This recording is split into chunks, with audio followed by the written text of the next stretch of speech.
Welcome everyone to the second virtual talk for the Lyceum. This one is for the Discussing Authors Circle. The title of the presentation today is An Unreliable Marriage, the Writer's Life and the Life of the Work. We live in the age of the individual. Personal experience reigns supreme. Descartes' cogito ergo sum, I think, therefore I am, has become I am, therefore I am.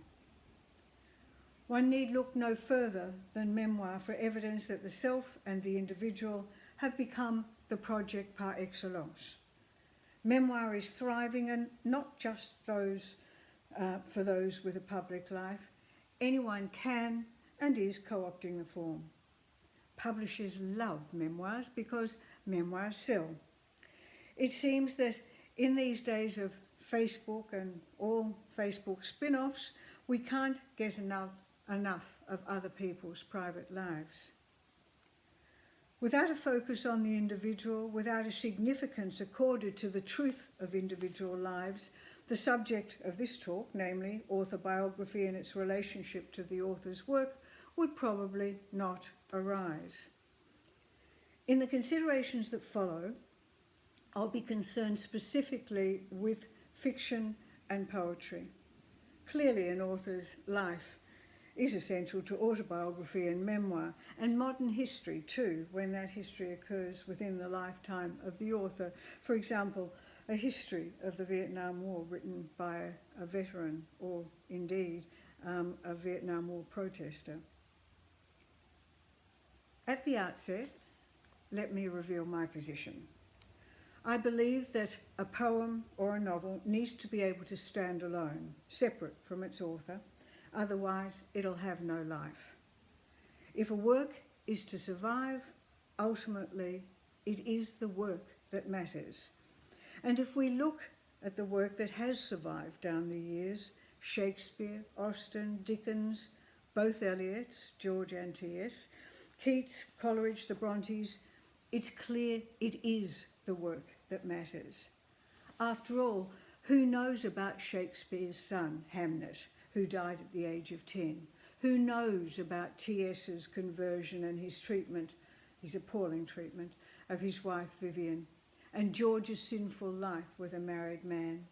Who knows about Coleridge's opium habit and the Brontes' difficult dad? And does it matter? The work lives on. The work thrives without knowledge of the author's life. The fact is, those works that endure are those which explore and tap into fundamental human qualities such as love, jealousy, joy, revenge, envy. We humans have not fundamentally changed in the past 4 millennia, since we started writing things down. And yet, there are certain classics in which knowledge of the author does help, and certain others wherein biographical fixing is essential for significant understanding. Much of Henry James's work centres on wealthy and naive Americans lost in the clutches of old Europe. It can enrich a reading of Henry James to know he was an Anglophile and an expatriate American, but it's not essential. It helps when reading Animal Farm in 1984 to know that Orwell was a socialist, ardently and critically opposed to Soviet communism. Of course, reading his marvellous essays would provide all you need to know. It helps in reading Thomas Mann's Magic Mountain to know that Mann opposed the Nazi regime and was forced into exile because of it. In contrast, there are certain works in which the author biography is essential. Much of Sylvia Plath's work, for example, although I must say in some instances the biography has overwhelmed the art. And Proust, all those heated, sexless, obsessive loves with girls in À la recherche du temps perdu, these make a lot more sense when informed by Proust's homosexuality. And this novel, deeply concerned with the aristocracy and social class, acquires greater meaning when Proust's Jewishness is taken into account.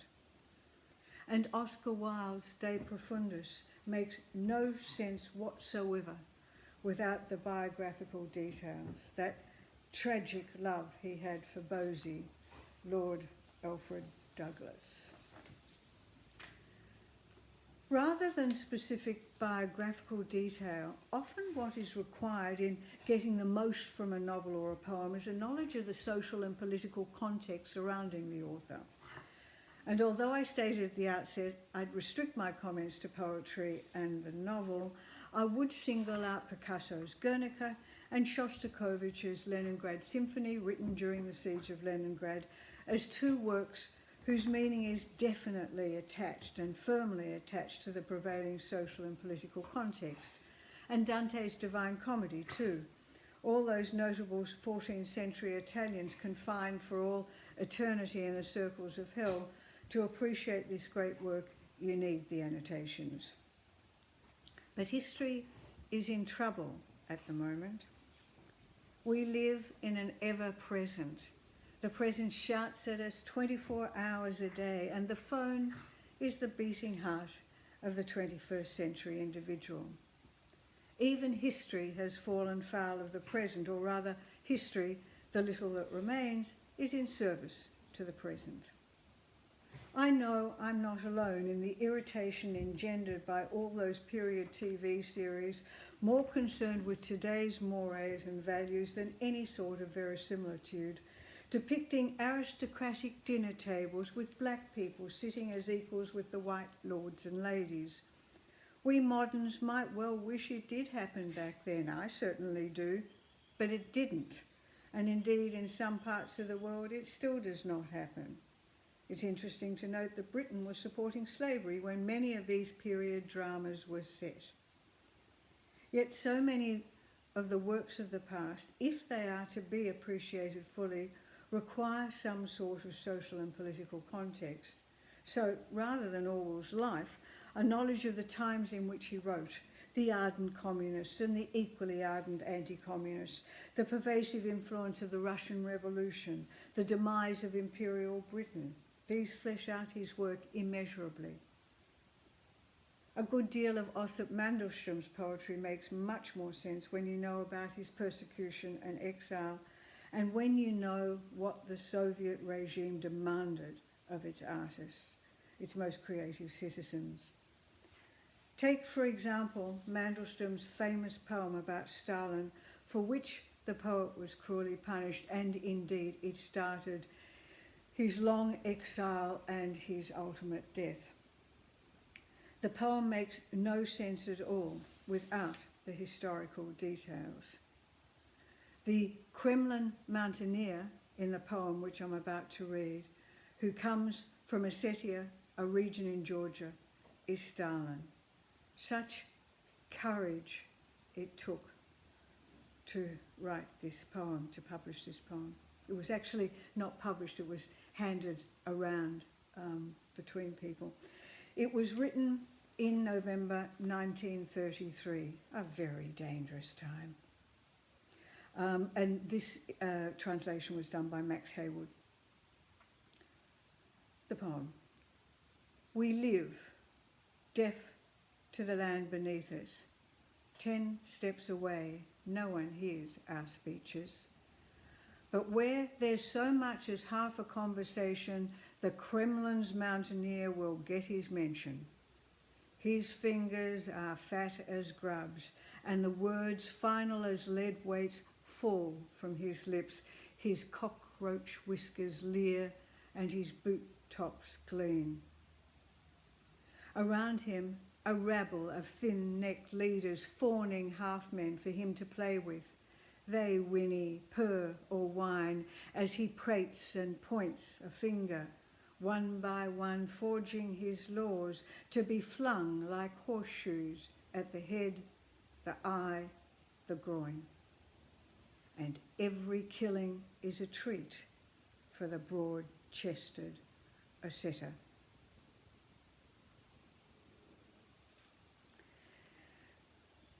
From the classics now to the moderns and the new issue of cultural appropriation. My second novel, Modern Interiors, was published when I was 40, though at the time I could have passed for a good deal younger. The central character of that novel is 62-year-old Philippa Finnemore. On several occasions when I gave talks or readings, people would come up to me afterwards and say how surprised they were to discover that I was so young. The implication was clear. Why would a youngish woman be writing about a much older one? And that people write about who they are. They write about their world. My answer, of course, to them would have concerned curiosity, that a desire to explore certain ideas, and the wonderful imaginative ride that is fiction. Yes, fiction is a work of the imagination. To write about Caesar, you don't need to be Caesar. You've been given 2 or 3 or 4 years to write a book. Explore what you don't know. So what about the currently contentious issue of cultural appropriation? Fiction and poetry are works of the imagination. They are made up. If a writer were forced to write from her own life, her own personal characteristics, white, Australian, Jewish, childless, how boring this would be. Fiction provides an opportunity both for the writer and the reader to go places they've never been, to enter the hearts and minds of people they'll never meet in a lifetime, and to time travel as well. That's what fiction does. That's why you get lost when reading a good novel, lost in the book. The cultural appropriation argument, which basically is saying only write about what you know and who you are, puts the imagination in lockdown. It starves fiction and poetry. It hobbles it. The metaphors are numerous. As a writer, I don't want to be confined in this way. Currently, I'm writing a character who comes from a Pentecostal family. Some Pentecostals might think I have no right. I would disagree, as long as I do it well and I do my homework. In my last novel, Invented Lives, the central character was Russian. I'm not. And I wrote about her family background. I created her family background through the Stalin years. I made her an immigrant to Australia. I'm not. I gave her the experience of exile. I have never experienced this sort of dislocation. But if the fiction works, then the characters and their experiences will come across as authentic. Fiction draws on the imagination. Now, I'm less sure about this standpoint when it comes to writing from the point of view, my writing from the point of view of a character who's an Aboriginal Australian. As Aboriginal writers have made clear to me, when you've been silenced for so long, when not simply your voices but your culture has been appropriated for reasons not yours, then a white Australian writer would be perpetuating old wrongs if you were to write an Aboriginal novel. And yet, as a writer whose novels are set mainly in contemporary Australia, I don't want Aboriginal people to be absent from my books. In a way, that would be doing a wrong too, as they have been absent from mainstream culture. So I did have an Aboriginal character in my 7th novel, The Memory Trap. She's a uniting church minister. She's strong. Her experience of grief, she's lost her husband, is illuminating. It's a positive portrayal. She has an important role to play in the context of the novel. This was not a gratuitous inclusion. I was comfortable writing her, and there's been no criticism. All this aside, I'd suggest that the major personal connection with a book is that between book and reader, not author and reader. A poem or a novel must connect with the reader's biography, their sensibility, their memories, their experiences, their longings, and the issues that are compelling their attention at the time of reading. Otherwise, the book will have no impact. With this in mind, knowing an author's biography can actually intrude, have a negative effect, can diminish the power of the work for the reader. We don't want to fill in all the spaces. After all, every reading is an act of freedom. We've all had the experience of picking up a novel and putting it down again. It simply doesn't connect. But 3 years later, you pick up the same novel and it takes hold of you. And the reverse, novels that claimed you in your 20s but fall flat, terribly flat decades later. I speak from experience here. Reading is a great intimacy. While you're reading, there's the world of the book and your active imagination, which brings in memory and hopes and longings and knowledge, everything. It can be, and often is, an illuminating experience. And because different readers bring to the book different memories, different longings, different knowledge, different beliefs, so there are many different readings of the same novel. This connection between novel and reader, or poem and reader, is the one that truly matters. So why are we so interested in knowing about authors, indeed knowing about any artist or great scientist for that matter? Why isn't the work enough? The work actually is enough. But I think we want to understand the creative mind, how it comes about, how it works. There were 2 books when I was young that I particularly loved. One was titled something like Childhood of Artists, and the other, The Childhood of Scientists. I read both these books over and over again. I wanted to know the soil of exceptionality. I wanted to understand the roots of genius. And to be honest, I expect that the 8-year-old or 10-year-old wanted to grow up to be a great artist or scientist herself. My ambitions might have changed, they have, but my curiosity about exceptional people has not. I read biographies. I want to know about the people, these creators whose work I admire. But I don't think that knowing the life changes the work for me. I'm not sure it even enhances it. But I do learn about creative lives. I read scientists too. Their highs and lows, the fits and starts, the exhilaration and the despair, and the mistakes both in the life and the art. There's a sense that if a famous person can act foolishly, then I should perhaps be more forgiving of my own similar sins. Or is this just highfalutin justification for what is essentially a desire to know the gossip and the shenanigans? Is my interest nothing more than a desire to peep through the keyholes of those who are creative and intellectually exceptional, rather than the rich and famous like the Kardashians? Or perhaps there's some innate hunger to know the other, but know it in safety through the pages of a biography. The meetings in a biography satisfy our curiosity without demanding that we be equally witty and intellectually challenging ourselves. So, can the author be found in the work? During this COVID-19 shutdown, I've had reason a couple of weeks ago to reach for a biography of Thomas Mann. His opposition to Hitler and the Nazis had been a brief mention in a book that I'd just finished, and I wanted to know more. About 3 years ago, I started a biography of Mann that spent its time searching out Mann's homoerotic tendencies in his novels. I put aside that biography in disgust. Excuse me a minute. I know that often novels are deliberate disguises for who you are, so don't go searching for the author there.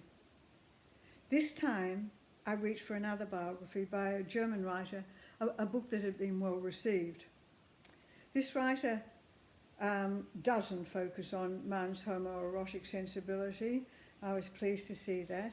But still, he chose to portray Mann's life through an analysis of the novels.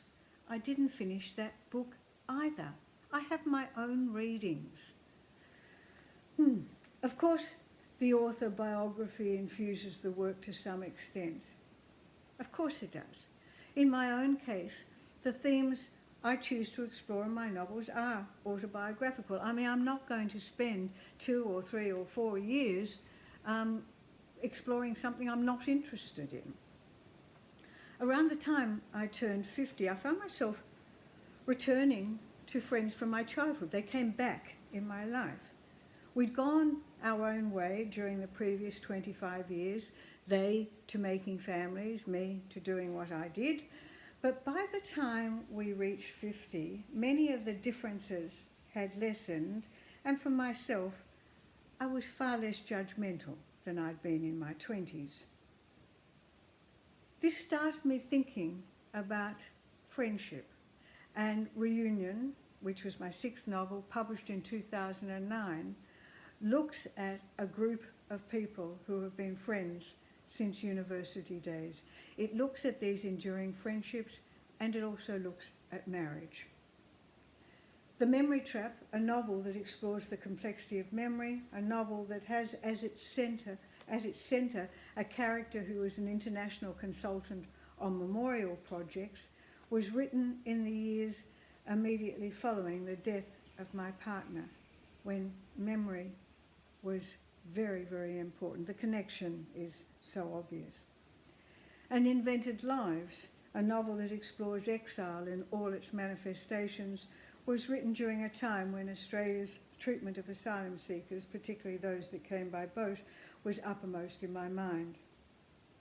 The themes are autobiographical, but I want to keep my friends and I want to keep my family. So the characters are made up and the situations are made up. It can be dangerous looking for an author in a novel. And in the case of Helen Dedmanenko, back in the mid-90s, it can be downright destructive. In 1993, the Australian Vogel Award for an unpublished novel written by an author under 35 was won by Helen Dedmanenko for The Hand That Signed the Paper.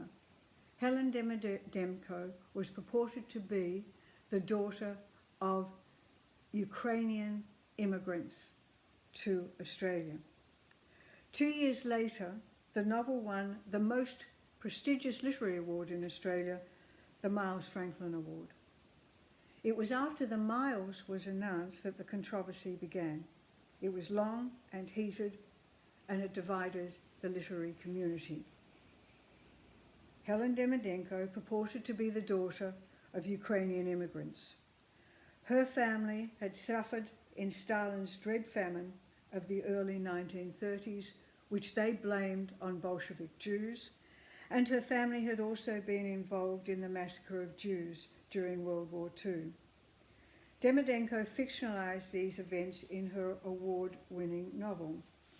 Crucially, the judges referred to the significance of her personal biography in the way they evaluated the novel. Much was said and written about the book, most of it critical, about the quality of the writing, about the impoverished sense of history, whether the book was anti-Semitic and or anti-Ukrainian, and much, much more. But there have been controversies about winners of prizes before, and it would have died down, except that after winning the Miles, it was revealed by the principal of Helen's old school in Brisbane that far from being Helen Dedmanenko of Ukrainian descent, she was in fact Helen Darville, daughter of British immigrants. If the book had been worthy of acclaim, if the author's purported biography had not been co-opted in enhancing the book, the deception wouldn't have mattered. this didn't happen. I spoke against this book and I wrote against it. I thought it was poorly written. I thought the history in the book read more like propaganda. The emotional flatness of the characters was reflective of the moral barrenness of the book. But most relevant to our topic today, far too much was made of the author's purported biography when the book was being evaluated and indeed praised and awarded prizes. I'm going to read from something that I wrote back in the 1990s when this was all going on. I quote, "From the time the hand that signed the paper was awarded the Vogel, judgments of its worth have been inseparable from the biography of the author. When it was awarded the Miles Franklin, the judges made much of the multicultural significance of the book. If this novel had been written by Helen Darville with no Ukrainian ancestry on the judges' current criteria, it would not have won. When historical inaccuracies were highlighted, the author resorted to her family history to defend the book. Her grandfather, she says, was murdered by Jewish Bolsheviks. It's hard to argue against that. Whenever moral issues were raised, the author defended her work as a personal quest to come to terms with her family history. A novel should stand apart from its author, yet Darville-Demidenko has consistently drawn on her family history, now shown to be false, to defend the book. And both she and her supporters have used what now emerges as false biographical data to bolster the book's significance. Separate the author from this book, as the recent revelations have done, and what is left is the work, a novel of questionable literary merit with severe moral and historical flaws." I want to finish with a more recent case, that of Heather Morris and her books, The Tattooist of Auschwitz and her second book, Chilka's Journey. Here, the biography in question is not the author's, but the central characters, real people, in both these novels, Lali Sokolov, the tattooist, and Chilka, Cecilia Klein, in Chilka's Journey. Morris herself refers to both books as novels, novels based on real people and actual events. Events she tampered with fictional abandon. The family of the central characters in both these books feel their relative has been used and abused. For people or their descendants who were involved in the same events, Jews who survived Auschwitz, for example, they feel wronged and abused, but even worse, something akin to a denial of their horrendous experience has occurred. These events that have scarred their lives have been distorted for entertainment and material gain and fame. The problem here is a problem that besets most so-called faction. The thing is, you can't have it both ways. This hybrid form rarely does justice to history or to fiction. Morris has justified what she did by referring to her composite characters. She takes no responsibility either to her informants, to Lali Sokolov, the tattooist, or to Chilka. When it comes to Heather Morris, the aspect of her biography that interests me, and there is an aspect, is what is it about her that made her a fabulist not once, but twice? I'm interested in the type of person that she is, but I'm not interested in the work at all. Truth and fiction have had a long and successful cooperation, but truth and fact are two very different things. Let me tell you something that happened many years ago, probably 15 or 20 years ago. The English biographer and fiction writer Peter Ackroyd was a guest at the Melbourne Writers' Festival. He did an in conversation on stage, and then afterwards it was open to questions. And a woman from the audience asked him how he decided whether he was going to write a biography or fiction, as he seemed to do equal amounts of both. And he answered that he reserves his truths for fiction. The woman felt insulted. She felt that he was mocking her. But novelists knew exactly what he was talking about. Novelists know that he was speaking the truth. You can get away with a huge amount in fiction, and a lot of that are truths. I can explore complex truths using a variety of characters, goodies and baddies and in between, and differing points of view. Furthermore, I can flesh out these truths by choosing particular narrative lines, particular settings, particular conversations. Truth and fiction work very well together.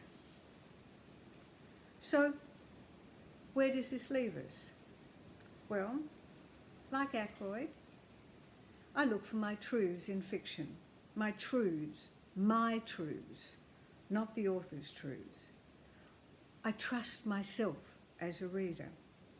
And I will continue to read biographies, yes, in search of the springs of creativity and also for prurient entertainment too. What about diaries? I'm suspicious of them. Rare is the person who starts a diary entry, "I am so happy today." As someone once said to me about her own diaries, therefore her emotional sewerage. But letters, they're different. I love reading letters of famous people. Letters are so revealing. They're generally written quickly and without undergoing several drafts. Sometimes there'll be different letters to different people written on the same day. Lots of different points of view there. There's so much to be found in letters about both the life and the work. Letters fascinate me to such an extent that in Invented Lives, I had one of my characters, Sylvie, be a collector of letters, which allowed me, the author, to indulge my interest in many, many volumes of famous people's letters. Thank you all. We will be meeting for a discussion session at some time in a couple of weeks. Thanks for listening. Bye.